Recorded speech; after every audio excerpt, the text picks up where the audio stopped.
There's no way of prescribing it. This is the very devil for teachers. Because you see, all our universities and schools are trying to teach creativity.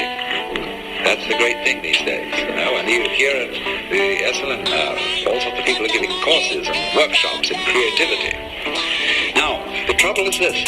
If we found out a method whereby we could teach creativity, and everybody could just explain how it was done, it would no longer be of interest. What always is an essential element in the creative is the mysterious.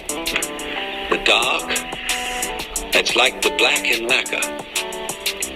The impenetrable, and yet the profound depth out of which glorious things come, but nobody can see why. There's a poem which says that when the bird calls, the mountain becomes more mysterious. You imagine, for example, you're in a mountain valley, and everything is very silent. And suddenly a crow squawks somewhere. You don't know where that crow is, and that little sound emphasizes the silence. Now, all those things have in them, you see, an element of mystery. There's a Chinese poem which puts it this way. It is a poem written by a man who has gone to find a sage in the mountains. And the sage has a little hut at the foot of the mountain, and the boy there who is his servant. I asked the boy beneath the pines. He said the master's gone alone, herb gathering somewhere on the mount, cloud hidden, whereabouts unknown. In so many athletic and artistic skills, you'll find a teacher who teaches you how to do it without forcing it. I once studied the piano. I'm absolutely no good at it now because I don't practice. I'm involved in other things. But I had an absolutely superb teacher for a while. He was a very, very great musicologist. You know, there was nothing sloppy about his standards. They were the highest perfection. But when I first went to him, he said, let me see what you can do. So I played him a Scarlatti sonata. He said, yeah, but the trouble with you is you're trying too hard. You're hitting the piano, and you should never hit a piano. He said, actually, all you've got to do in order to play a piano is to drop your hands on it. And you need to have relaxed arms. So he made me practice for a while. He felt my muscles to see whether I was relaxed or not.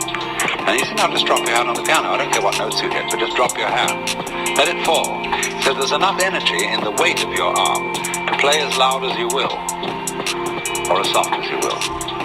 But just let it drop. He said, that's all you have to do. Drop your hands. He kept feeling my arm. He said, no, you're getting too tense. You must pretend you are loud, sir. And he was a very educated man. He knew about these things. And then he said, now, after dropping your hands, all you've got to do is to hit the right notes. And he said, you know, the same thing is involved in making a very complex trill. And he demonstrated. He just dropped his hand on the piano, and at the same time his fingers went flip like that. And there was this magnificent ornamentation. Then we went on, we practiced this for some time. He said, now let's get around to hitting the right notes. And he found immediately I had a block on reading music.